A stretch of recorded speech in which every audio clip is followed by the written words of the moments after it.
मी रुक्मिणी नागापुरे. एकल महिला संघटना ही मागील 8 वर्षापासून महिलांच्या अनेक विविध प्रश्नांसोबत काम करत आहे. आज जर पाहिलं तर आपण उद्या 8 मार्च जागतिक महिला दिन साजरा करत आहोत आणि मोठ्या प्रमाणामध्ये यामध्ये सहभाग असतो. परंतु महिलांचे ज्या महिलांसाठी आपण हा जागतिक महिला दिन साजरा करतोय, खरंच महिलांचे प्रश्नासाठी प्रशासन आणि शासकीय राजकीय लोकांचा याच्यामध्ये किती लक्ष आहे. आज जर पाहिलं तर महिलांना प्रत्येक घरामध्ये हिंसा होते, प्रत्येक ठिकाणी महिलांना राहण्याची अडचणी आहेत.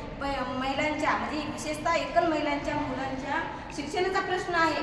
याकडं जास्तीत जास्त लक्ष देण्याची गरज असताना सुद्धा आज नुसतं मोठ्या प्रमाणावर जागतिक पातळीवर महिलांचा राष्ट्रीय दिन म्हणून साजरा केला जातो. परंतु खंत वाटते की या प्रश्नाला म्हणजे या ठिकाणी राज्यस्तरापर्यंत महिलांचे प्रश्न नेले आपण. जसे की महिलांची विवाह नोंदणी होणं अत्यंत गरजेचं आहे.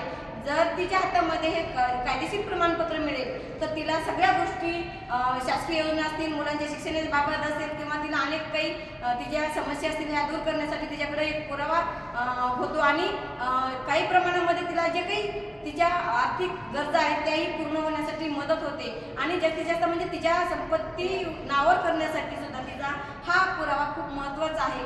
तरी याकडे दुर्लक्ष आहे. आमची शासनाला आणि राज्य पातळीपर्यंत आम्ही हा प्रश्न नेलेले तरी यासाठी कुठलाही निधीला खर्च करण्याची गरज नाहीये. फक्त एक त्यांना GR काढायचा आहे जेणेकरून तमाम महाराष्ट्रातल्या महिलांना विवाह नोंदणी कायदेशीर अंमलबजावणी होण्याची गरज आहे.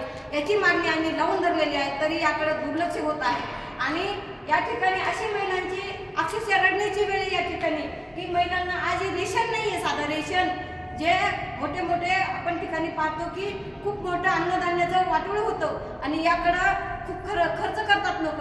पण आमच्या अशा काही महिला आहेत की ज्यांना 2 वेळचं अन्न सुद्धा व्यवस्थित मिळत नाही, ज्याला आपण पूरक आहार म्हणतो. आणि एवढं तर आहेच आहे, पण ज्या महिलांना त्यांच्या मुलांना मोठ्या प्रमाणामध्ये म्हणजे त्यांचं स्वप्न साकार करायचंय, हे स्वप्न साकार करण्यासाठी सुद्धा त्यांच्याकडं आर्थिक तरतूद नाहीये आणि म्हणून त्या मुलांचं स्वप्न त्या ठिकाणी हे होत नाहीये. तर अशा सगळ्या महत्त्वाच्या प्रश्नाला त्यांनी लक्ष देण्याची गरज आहे असं या जागतिक महिला दिनाच्या निमित्ताने आम्हाला संघटनेच्या वतीनं असं वाटतंय की प्रशासनानं या महिलांच्या वतीने एक महत्त्वाचा निर्णय घेण्याची गरज आहे. एवढंच बोलून मी थांबते.